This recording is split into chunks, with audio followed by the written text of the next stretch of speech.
This is the Horse Radio Network. This is episode 187 of Horsemanship Radio, brought to you by Hands On Gloves, the all-in-one shedding, bathing, grooming gloves. Horsemanship Radio is a part of the family of the Horse Radio Network, and today we have some new friends and old friends.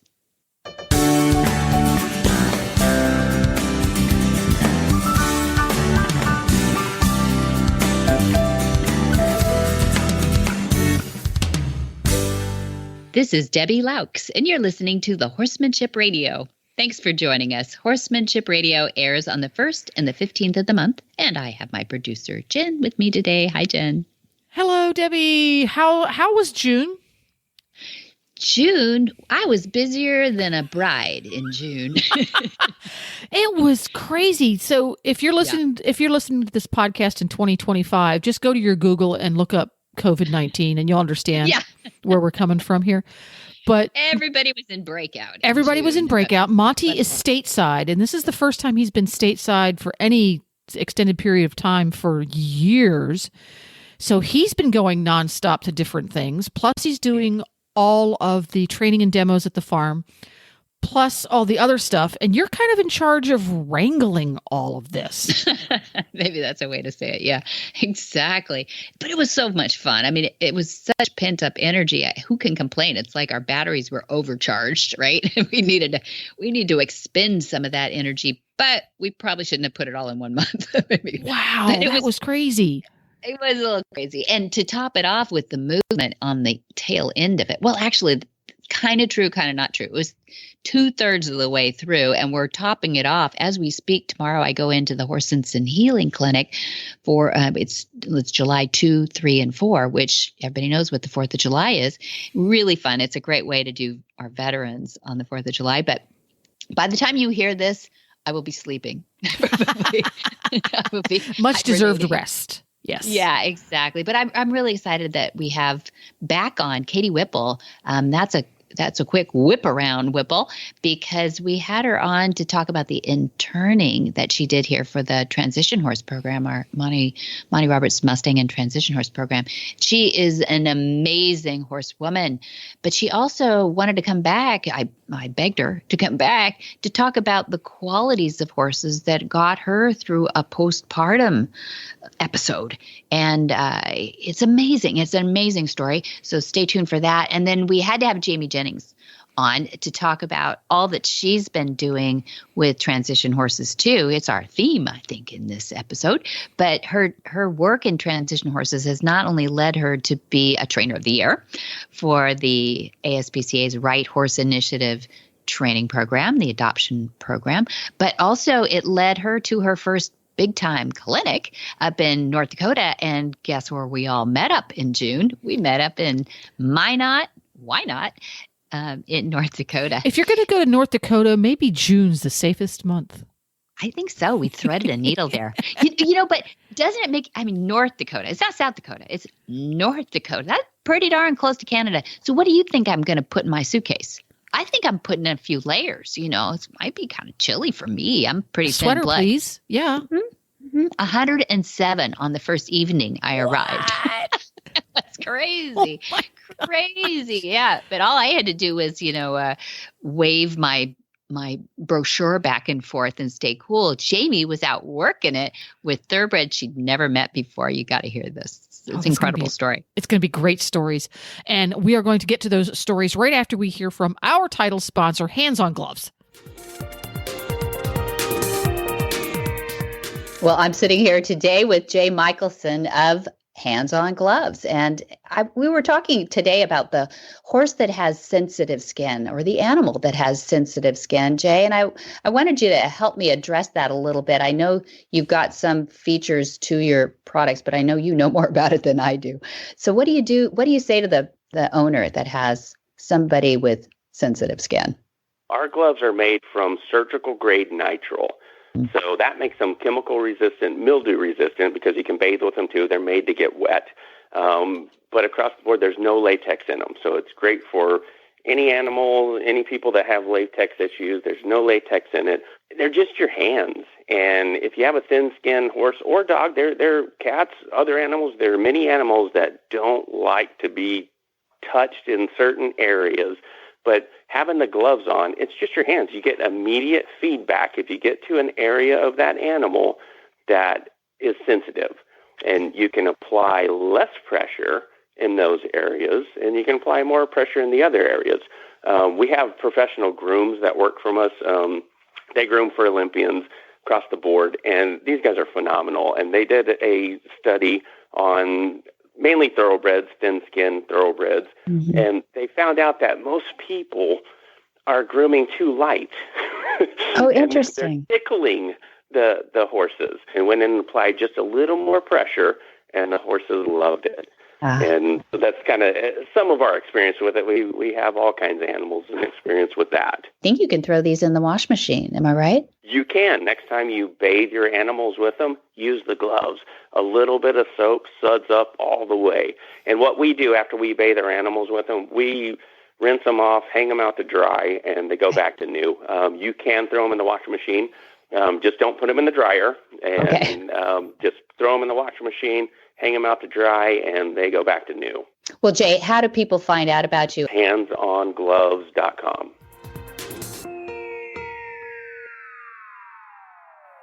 A lifelong horse person, Katie Whipple has been specifically involved in equine welfare since 2017. Katie has recently begun to use her experience at Days Inn Farm Horse Rescue, a right horse partner, to further her career in equine welfare. Here, she'll be focusing on engaging supporters, facilitating the development team, and furthering the overall mission of the organization to rescue and rehabilitate suffering horses and to prevent abuse and neglect through education and community outreach. Well, welcome, Katie Whipple. It's good to have you back so soon. We didn't get to talk enough, did we? No, I'm so happy to be here. Thanks for having me back again. I miss California.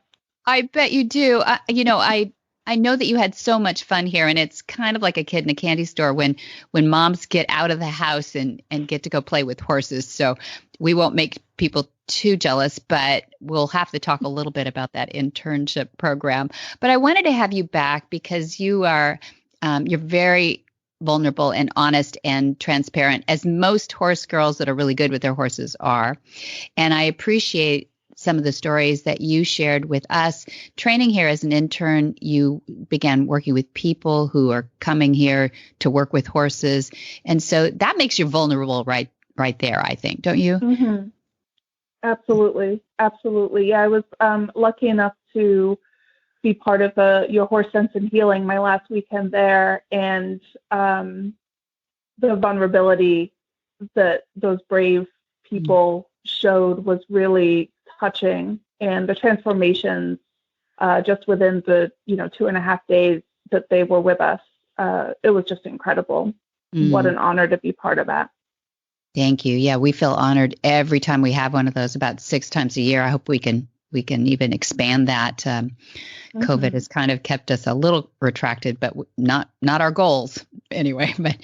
But tell, I know that you came out here to continue your education in order to continue your work in equine welfare, which you have a lot of experience. We already described your bio here, but you're doing something that's pretty darn brave. But a lot of horsewomen lose track of kind of horses when kids come around, right? A lot of people find it very difficult to have a family and to be as heavily involved in horses as you are. But I want you to share with us, if you will, a little bit about your experience of that postpartum moment when you found that you were struggling, you were not happy, and you needed something to change. Sure. So as we discussed briefly in the previous time I was on your podcast, I am the mother of 2 children, an 8-year-old and a 5-year-old. My postpartum time after my 8-year-old was pretty standard by the book. I had a little quote unquote baby blues, but they passed quickly. I was able to overcome them. Okay, so when my 5-year-old was born in 2015, I started struggling a little bit more. And about 3 months postpartum, I felt in my gut that it was different from my first child. And I was having a lot of dark, very painful images and thoughts in my head. And my family has a history of mental health issues. I actually lost my brother. He completed suicide back in 2009. So I'm very cognizant of those things. Yeah, and I knew that something was wrong and that it was bigger than I could manage by myself. So I started off reaching out to a doctor who specialized in postpartum issues, and I was diagnosed with postpartum anxiety and postpartum depression. And I tried some pharmaceuticals, and they helped a little bit. My husband and my family, they were amazing, incredibly supportive. We were lucky enough, while we were waiting for the medications to kick in, we went to Florida. We took kids to Disney for a week, and that was a distraction, and it's a very privileged thing that we were able to do that. I understand that, but it was a distraction in order for the medication to start kicking in to kind of help keep me safe. Sure. And then as time went on, I started to feel better. So I came off the meds, and I was okay for a little bit. And then in late 2016, early 2017, I started to crumble again. And even though at that point, I don't think it would be considered postpartum because my kid she was over 1 by then, it was linked. I was having the same dark feelings, the same lack of self-worth. My brain was telling me things that I logically knew were not true, that, I was needed, I was loved, I was worthy of this life. But that part of my brain was telling me other things, and it's really hard to not believe it sometimes.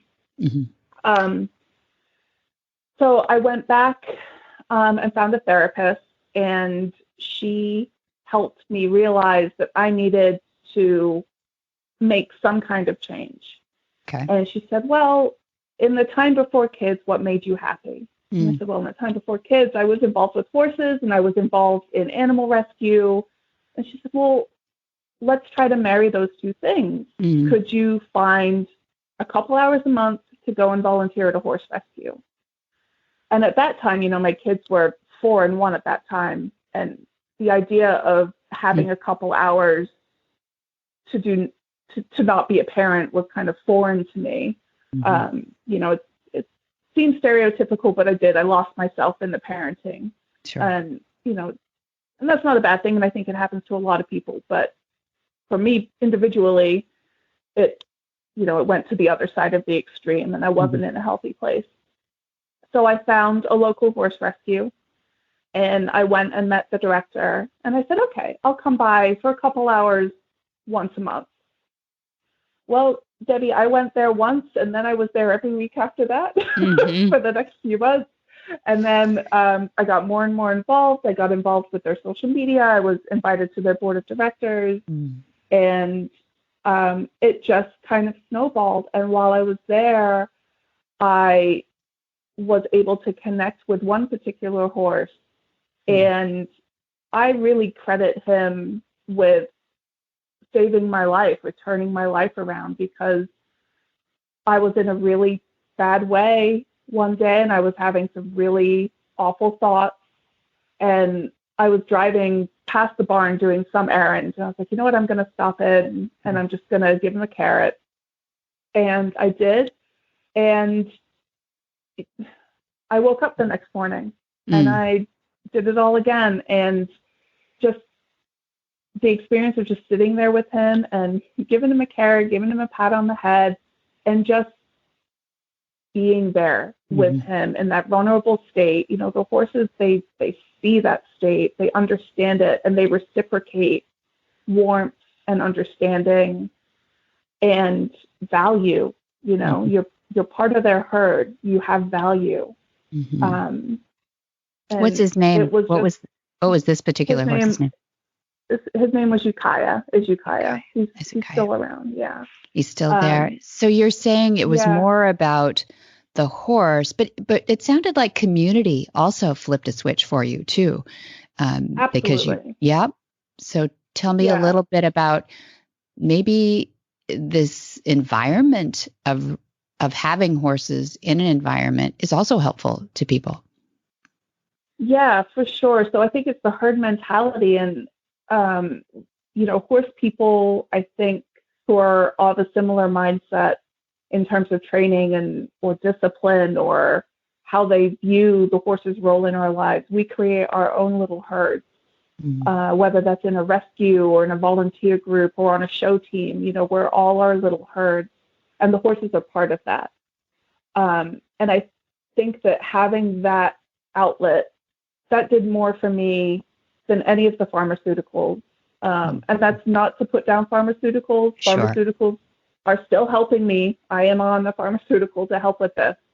But the horses are a huge part of why I'm okay now. And that's a really big reason why I have dedicated my career to equine welfare at this point. Like, this is where I want to be because they have helped me so much. And they've helped my family, right? My kids have a mother. My husband has a partner. I have a life. That's right. A very lovely life. And if not for them, then the chemical imbalances in my brain may have been in a very different place. A lot of people these days hear about horse therapy and horse qualities, and we even have an event here called The Movement, which we're trying to capture what it is that people are finding about horses that go off into their vocations of their lives, or their mothering, or maybe their teachers. A lot of people can't always put their thumb on what it is about horses that stir the insides, that relax us. And I don't want to put words in your mouth, but what do you explain about horses to people who maybe are a little arm's length to it? Yeah, I think it's really tied deeply to the vulnerability. We are prey animals we're predator animals, working with prey animals. And think of all the things that we ask them to do. And if I may use Monty's words, and we find a way to cause them to do it willingly. And I think that the vulnerability and their willingness to join up with us and partner with us and do those scary things, walk through a puddle, walk over a tarp, be in the same space as somebody who is depressed or anxious or has PTSD. They have this incredible ability to look through that vulnerability and show strength and show camaraderie in a way that I personally haven't found with any other animals. And I've worked with other rescue animals. I've worked with dogs and cats and reptiles, and they're all wonderful. I love my other animals, but the horse has an innate ability to reflect strength, I think, and use their vulnerability and your vulnerability and say, okay, well, yeah, we're both vulnerable, but let's see how we can work through this together. Beautiful. Yeah.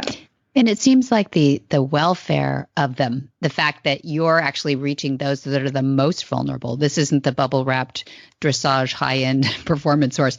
You're often dealing with those that have not had a fair shake in life. Do you think that purpose helps give you a focus? Absolutely, because the same way that Ukiah and my current horse Krim, he serves the same purpose for me. They see my vulnerability and they shore me up. So with the horses that I now am lucky to work with who have been hurt maybe at the hands of humans, by helping them realize that it's okay to be vulnerable, you're not going to be hurt anymore. Let me show you that you're safe, that, we're going to feed you. We're going to give you water. We're going to give you shelter. We're going to trim your feet, whatever it may be. Being able to provide that sense of safety is as much a therapeutic for me as it is a physical therapeutic and an emotional therapeutic, of course. It's equine welfare has as much impact on the people doing it as on the horses. Yeah. I hope those listeners are getting that in their hearts too. I love that you brought up PTSI too. Some people might not know the acronym that we use, but post-traumatic stress injury, which means that if it's an injury, I love that. right? It's not something you're slated to die with. You can actually recover from this. And I know for our veterans and our first responders, that's kind of a light bulb moment of, I don't like to wear this label any more than anybody else does. So maybe I can shake it, I wondered if that was new to you too, when you first came here for that. It was, and I definitely had a light bulb moment. Like I get goosebumps just thinking about it now when Monty described that, because I know a lot of people who struggle with post-traumatic stress. I do. Many in my family do because of losing my brother. Mm-hmm. And the idea of it being labeled a disorder is really limiting to somebody, because a disorder is something that is a permanent part of you. So labeling it an injury automatically just lifts some of that weight, I think, and says, yes, this is something that can be healed. It doesn't mean it's not going to be a lot of work to do so. Yeah. It's going to be hard, and there's going to be times where it feels like you're not going to heal, but it's still an injury and you can heal from it. And that way of thinking about it was so freeing in that moment. And I felt it in the whole room when Monty was talking about it at the Horse Sense and Healing workshop, like just this, it's like we had permission to let go of it. Whether it happens a week from now or a year from now or whatever it may be, we have the ability to let go of it. And I think that is so empowering. That's nice. Thanks. Horses just do this. They just bring this stuff out in conversations too. And I think it's surprising to people who are, let's call them laymen, that are not working around horses all the time. But if you could describe to the listener who really maybe never thought about horses in this way, they're probably interested in horses if they're listening to this show, or maybe they're curious. But what if you had to describe what they could do to start off? I mean, I guess you'd say go volunteer at a rescue. But if there was a little more purposeful step process to do, what would you tell them to do? Sure. So here in Maryland, the first thing I would recommend is to find what we call a horse discovery center. So we have barns throughout the state who are labeled by our Maryland Horse Industry Board as horse discovery centers, and it's where people could go to discover the horse. That's cool. And those are, they're really great starting points for people who maybe, had a pony ride when they were a kid and that's it, or maybe have never seen a horse. They're really great options because the people there have developed programs for those people who are complete beginners. If somebody is specifically looking for healing, I would suggest a therapeutic barn, although those can be hard to get into. And I think maybe that's not fair to say. I think that it depends on the level of vulnerability that the person is willing to be. Sure. It takes a lot to say, yes, I need help, right? It takes a lot to say that. And even though the people who work at therapeutic barns are wonderfully supportive of those people, they can't help them unless those people are vulnerable and ask for that help.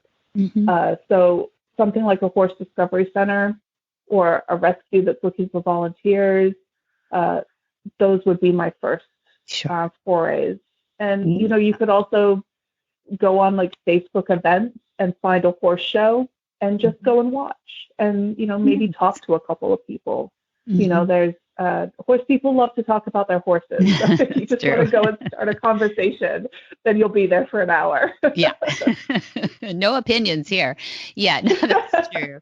That's true. And that is a great suggestion too. Go have some fun with it first before we talk about a lot of heavy lifting, but it is nice to do that. This is our mission, is really to keep horses in people's lives, because I'm afraid our society is moving away from large animals, and even the vet schools are, a little lost for kids getting into the schools that have a lot of experience with large animals. They don't anymore. A lot of them are coming from the cities and schools that are not able to support that. So I think it's important, and I think you're saying it's important to keep horses in our lives. And it's that if we can keep drilling down on what that quality is about horses that help us so much therapeutically or even just recreationally, then maybe people will see the importance and find a way to afford. It's not cheap to keep horses, but it's afford. Not cheap, no. But it's also not cheap to have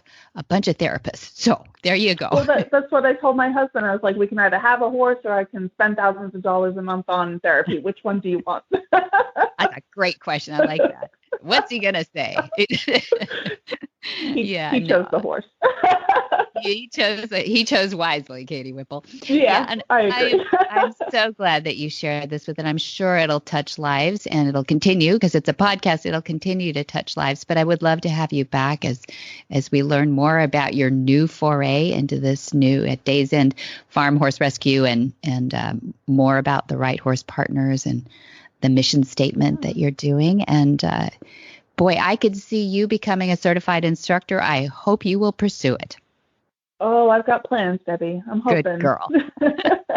Good girl. It's all about just putting one foot in front of the other. And I know you can do it. Yeah. Yeah, we put it out into the universe. We just got to put all the pieces in place. So hopefully. Good girl. Well, thanks for being on Horsemanship Radio, and I'd love to have you back. Anytime. Thanks so much, Debbie. Hi, I'm Monty Roberts, and I'm dedicated to training horses without pain. You can learn to do it too on my Equus Online University. Western, English, the beginner, or the advanced rider. It doesn't matter. You can connect with other students online too, on our forum, and there's a new lesson every week. It's a lifetime of learning for you on my Equus Online University at montyroberts.com. Jamie Jennings was born and raised in Atlanta, Georgia. Jamie has lived all over the country as a military wife, and she had been training horses and people for years.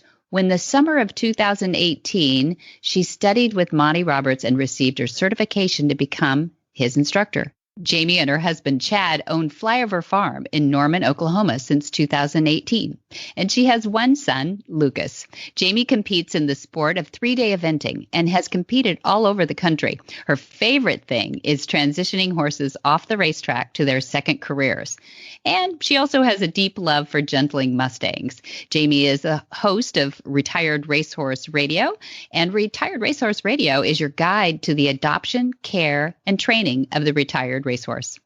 Well, welcome back, Jamie Jennings. I'm so excited to have you back on. I haven't seen you in like 4 days, so I've started to miss you. Maybe. That was so much fun. Did you have, I know you worked your little tush off, 4 demos a day over 3 days. And we'll talk about the results in a second because those are shout-worthy. But did you enjoy yourself, or was it just like comatose at the end? I had so much fun because I love training horses. It's my favorite thing to do. And definitely restarting off the track thoroughbreds is my favorite thing to do. And I feel like I've been able to, with the 70 plus I've brought through my farm here, I have figured out ways to kind of decode some of the things they're telling, thanks to your dad teaching me all of it. But to have all that experience, to be able to kind of go forth and show the world, I guess, it was awesome. It was awesome. It was awesome to be around people again and see all those horses. And I didn't see any goats or cattle or anything. So it wasn't like a fair. We got to sort of describe this. This is the North Dakota Horse Expo, but they had every kind of horse too. It was fun. Like they were pulling wagons and they were, we got fancy feet and we had costuming like gladiators and it was pretty cool. It was awesome. Yeah, there was a little bit of everything, something for everybody for sure. Yeah, really fun. And I think everybody appreciated everybody that came out as clinicians too. So let's set the scene a little bit. You got this vacuous, very current looking, very new building up there, by the way, in Minot. Why not? And it was beautifully laid out. You picked me up at the airport. I appreciate that. I so appreciate that because I later found out going back to the airport that there are no Ubers. Oh, no. Oh, no. Okay. We haven't talked since then. Sorry about that. You could have woken me up. I do love the fact that you guys, I got to give you a little taste of Debbie here. She arrived and she thought it was pronounced. It's Minot. She thought it was Minot. It's like, honey, this is North Dakota. It's Minot. Why not Minot? Why not Minot? She teaches me. So yeah, there happens to be an Air Force base there. So that's how you knew. Come on. Yes. You would have called them a no, right? No. Yeah, it was really nice of you to do that though. And by the way, I paid the little chef at the restaurant there. I paid her $20. She took me and I tipped her 10. It was great. It was worth everything. Hey, oh my gosh, you should have woken me up. Well, sorry that happened, but not going to do that. It was just awesome to have you there and to make me look professional and get the banner, and we had the table and we showed a lot of people what the dually halter is and how long lining is fun. And I really feel like we reached some people. It was interesting to see that so many of the same people came to every one of my clinics, which was really cool. Like I didn't irritate them in 5 minutes. So they actually came back. No, they were learning so much, Jamie. So here's the thing. You just sort of broke your maiden. That's, retired racehorse talk now. For saying the first time you were really you were the big headlining clinician there on the posters and everything. It was really cool. And the best part is for you, I think, is that people did listen. They were paying attention as opposed to owners who might go, divide by 2, right? But they really wanted to know. They were thirsty for the knowledge and the experience, like you said, 70 horses last year. So we're bragging on you here about how much you do know. But here's the best part. You set out, describe the horses that you were given when you arrived there. You did not bring horses. No, most trainers brought horses, their trained horses that they were showing off and then, giving lessons to other people. But I did not have the opportunity to bring horses, and they wanted me to restart off the track thoroughbreds as part of one of my demos. So Casey, who put the whole thing together, use Bowman Horse Rescue, and it's a rescue that takes off the track thoroughbreds, and they were about 6 hours away from Minot, and so I said, just bring me the ones that are the wild, like the ones you haven't done anything with. Did you say that? I didn't know you even baited her with that.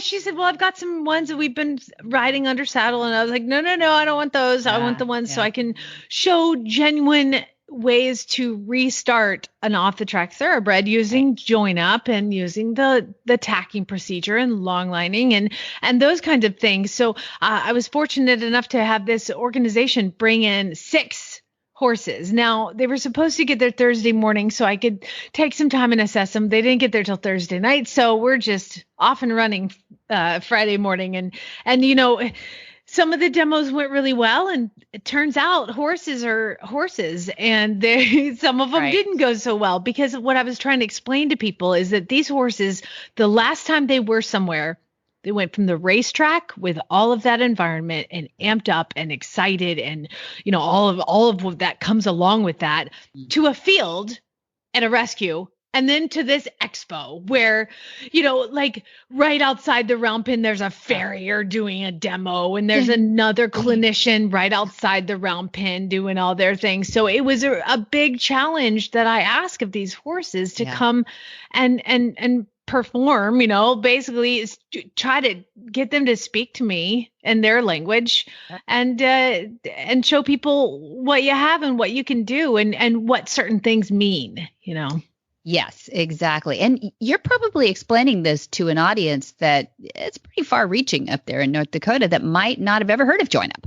They might not have heard that much about I don't know, that generalization, natural horsemanship or whatever, about not using a whip, about not using, how big were those rowels on a couple of those guys? Man, those spurs were huge. So, it was pretty Western, and you're going in with this tiny little flat saddle and you're pretty different. So for people to listen to that and take it all in is asking a lot, but imagine the horses, right? I think that I was very frustrated, and we're on horsemanship radio, so I can describe it. I was very frustrated to see some of the other horsemanship because it is so different than what I have learned and than what I know. So it was tough for me to watch some of them, the ones that were a little more aggressive and those big spur rowels and, a bunch of cowboys walking around with their Wranglers and their giant spurs. And you know what? That's fine. I was just there. I was that weird English rider with the crazy thoroughbreds. And I was pretty proud of what I was able to accomplish. You should be. And we haven't even said what the actual results are. But I know that, first of all, I get there at, on Thursday later. And by the time we get in the car and get to someplace, it's 104, 107 or something in the car. I mean, outside the car, it was crazy hot. So you're asking a lot of those horses to get on a trailer loose in a stock trailer, these thoroughbreds, just driving on down the road 5-6 hours and then letting them off, into a strange place with a lot of other horses that they've never seen.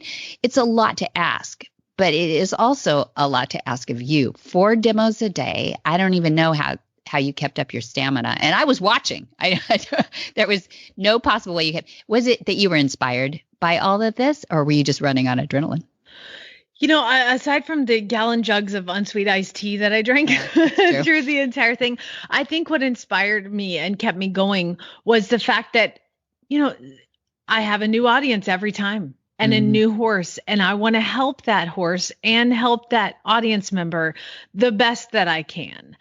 So if I mail it in for one, then somebody's going to go away not knowing anything, or the horse is going to not benefit from the training that it received. So I think that's what really motivated me to keep the energy up and to keep going. And through the heat and all that, everybody else was doing it too. I mean, you were walking around in there, and fortunately the round pen and one of the big arenas was air conditioned. So that definitely helped a little bit. Not like you're sitting by the air conditioning in your house, but it definitely helped. Yeah. Sitting by the pool, eating bonbons, drinking margaritas. No. So I think that was what inspired me, was to just do the best I can for the horse and the person who is thirsty for the knowledge that I might be able to impart a little bit of. Yeah, you did well. So you've had a big year. I mean, since, I don't know when we last interviewed you on here, but you received in the fall a certificate from the Queen of England. That Queen of England. Her Majesty. Yeah, no big deal. I just opened up the mailbox and there's a letter from Buckingham Palace. That's how that works. It's just sitting in the mailbox. Yeah, as they will. Yeah, and then early in this year of 2021, as we speak, you happened to corral and win the award for Trainer of the Year after your first year with the ASPCA's program, the Right Horse Initiative. And that was pretty exciting. It was a good year. I don't know what people say. 2020 was awesome. Right. No, it was great. And it was really cool to walk around and to hear, them talk about somebody over the loudspeaker who got a letter from the Queen and was Trainer of the Year and has trained all these horses. I was like, wait, that's me. It was weird. Yeah, it was really cool. But I think you're a mom and you're a wife and you do all that stuff great. So I have to be careful here. But I think your proudest moment was on Sunday when I heard how many of the 6 horses got adopted out. Tell us about that. Well, that was the thing, was that these horses were coming and we're like, oh, let's use some adoptable horses and see if we can get one adopted. 5 out of the 6 went to new homes that weekend. And it was so fun loading them in the trailer. And every one of them was like, okay, let's go. Like nothing had happened, like no big deal. So it was really, really special to help 5 horses find new homes just because of the demo and the environment and all the people that were there. And it was really fun. I think too, one of the prouder moments that I had was I was that weird English writer, and I had to do a demo on how to introduce dressage and show jumping. And we had an awesome Morgan she worked for the rescue. I was like, you're going to ride because, the people aren't banging on the walls to learn how to jump. So we started an off the track thoroughbred over fences. And by the end, she was jumping 2.5 feet through a grid. Like she'd been doing it her whole life. And then we had also, a wonderful participant come in and be a part of that as well. So it was really, really cool to see these guys reach their goals and exceed their goals, Yeah. And then after that mare pops through there like that, actually at the end of the lesson, this guy goes, I want that one. I'll take it. And he followed her back to the barn and had his application filled out and everything in like the next minute. I mean, he was like, I'm taking that horse home. Not losing that one. That's so cool. It was so cool to see their little brains going. And even Morgan's eyes were big as saucers too the whole time. Just listening. She was a good student. She listened to you carefully. And you came up with some really creative ways to start those horses. I remember you saying at the beginning, I'm not sure what I'm going to do exactly. I'm not even sure if they have any poles around here I to jump was able over. to find some jumps in Minot, North Dakota. It was amazing. I couldn't believe I found them.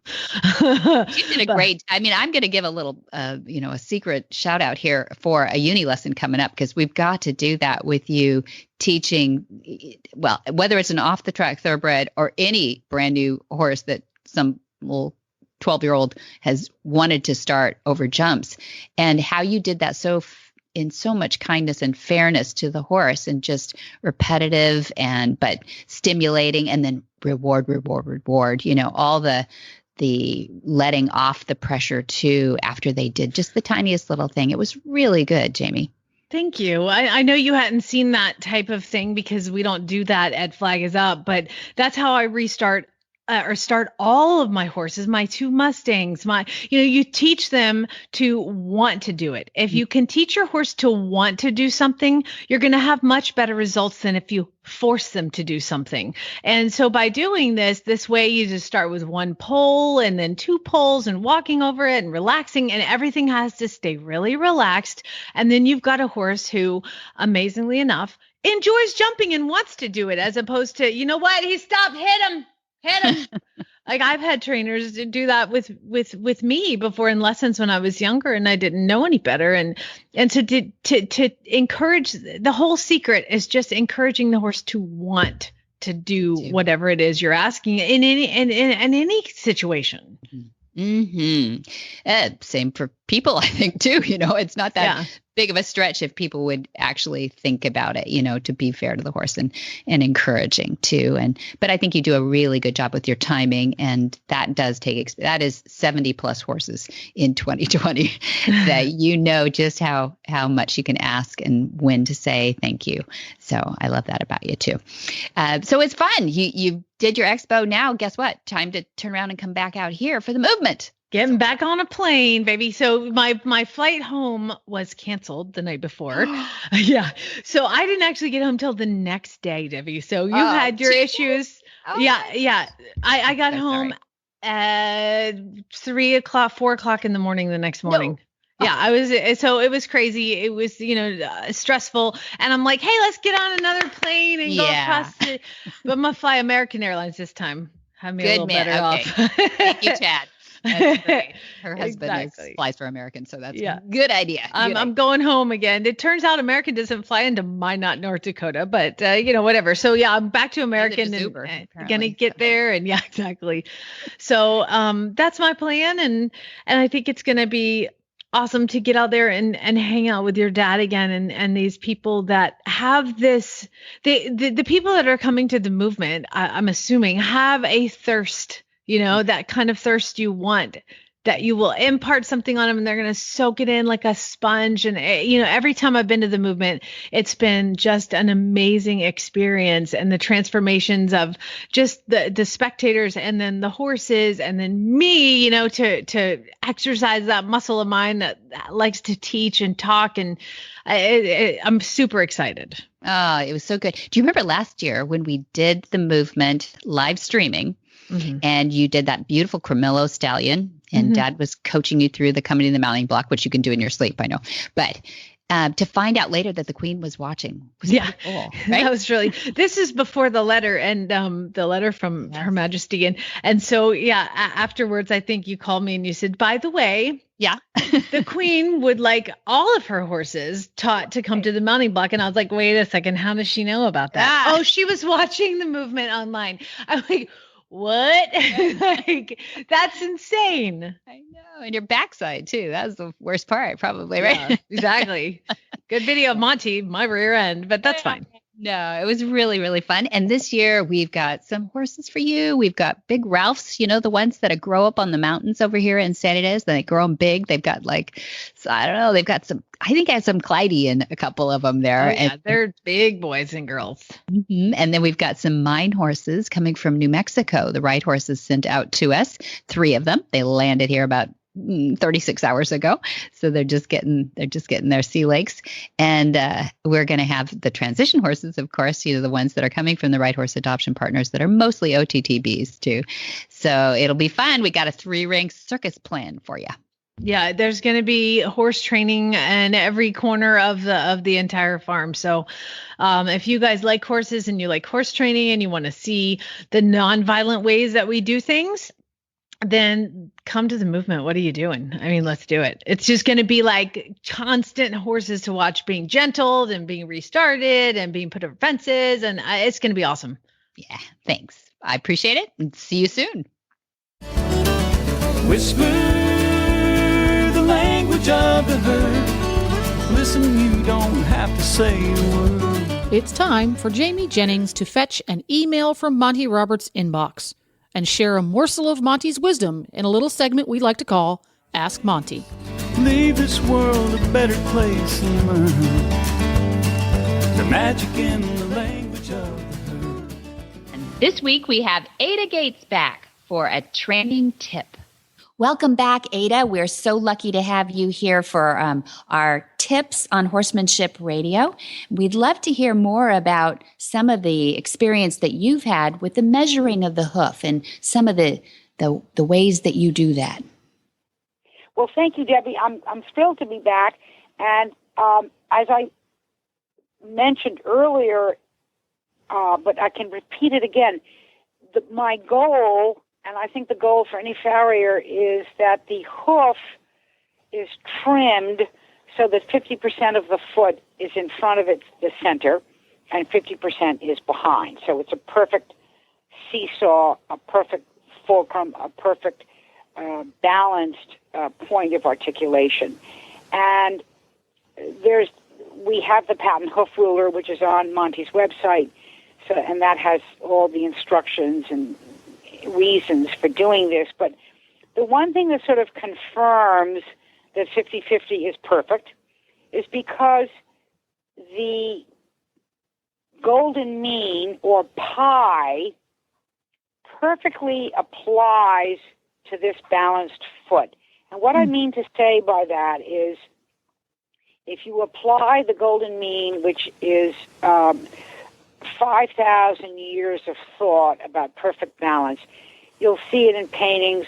The facade of the Parthenon is pi. From one knuckle to another knuckle on your hand is pi. The universe is in perfect balance, and the Greeks discovered that.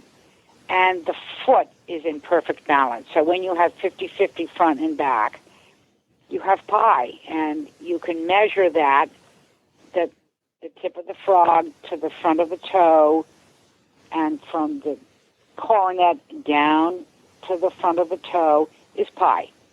Interesting. So it's a confirmation that the 50-50 works. That's amazing. 5,000 years of thought is not wrong. Couldn't be. No, it isn't. That's amazing. How many people? Yeah. Is this something you learned in when you were going to school for farrier work, or no? Oh God, no. I learned it too late. Oh. I learned how to balance the foot from the great Harry Patton, but I didn't know what I was doing.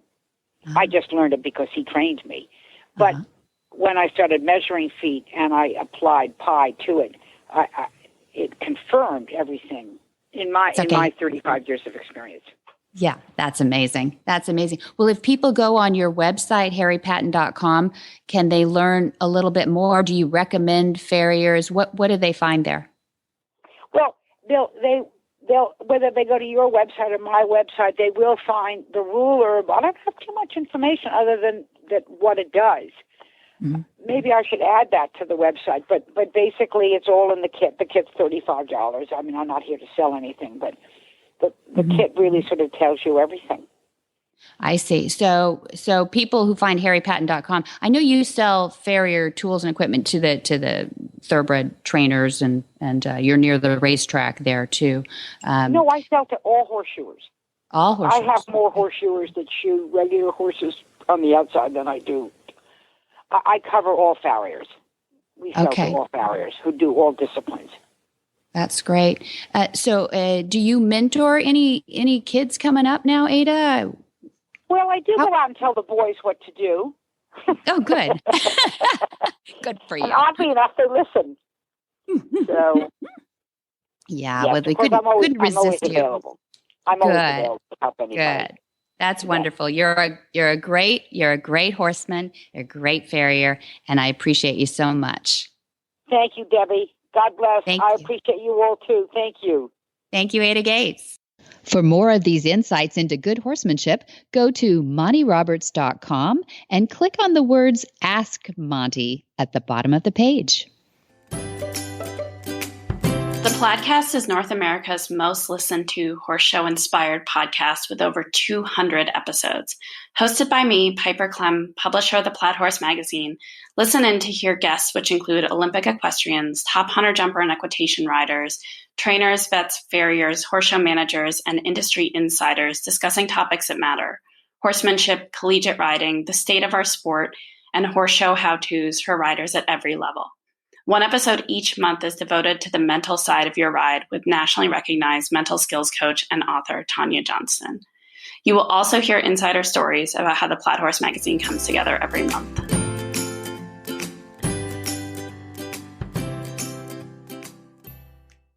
What in the wide world of sports is going on here? Where in the world is Monty Roberts? Monty is looking forward to meeting some new friends, two-legged and four-legged. In July, we have the 12th through the 23rd. We have the long-form introductory course of horsemanship. So people come for 2 weeks. It's going to be a lot of fun. August 2nd through 13th, we have our Gentling Wild Horse course, also in the long form, the 10 days. You really get to see the transformation from wild to wild. And then in August 16 through 20, we have Monty's special training. That's the one we film because it's just one horse after another, and we get to see Monty transform those horses too. And all of that and more can be found at montyroberts.com. You'll have his schedule. You have a place to shop to buy Monty Roberts gear like long lines and Monty Roberts halters. And you can also call them at Flag Is Up Farms, 805-688-6288, where you will speak to a quiet, calm, intelligent, helpful human being. Yep, that's true. And for details about today's show, you can find all that and more at horsemanshipradio.com. This is episode number 187. So if you're listening to this show in 2025, you just type 187 at the top and it'll bring you to the right one. You're going to find pictures and information about today's guests and topics. Don't forget to follow Monty Roberts on social media. Of course, there's a Facebook page, the official one, Monty Roberts with the little blue check mark. Monty is also on Twitter and Instagram. His handle in both places is Monty_Roberts. And don't forget to get the app if you haven't done so already. Go to your app store for your iPhone or your Android and just search Horse Radio Network. Download today. It's free and easy to use. And many thanks to our sponsors, too. Hands On Gloves. We love them. Thank you, Jade Michelson, for supporting what we do here to help horses. And MontyRobertsUniversity.com. Of course, that's how people get to know how to be a better horseman. And that's what Horsemanship Radio is all about. Be sure to visit all the other great shows, too, on the Horse Radio Network at www.horseradionetwork.com. Until next time, have many happy horse hours.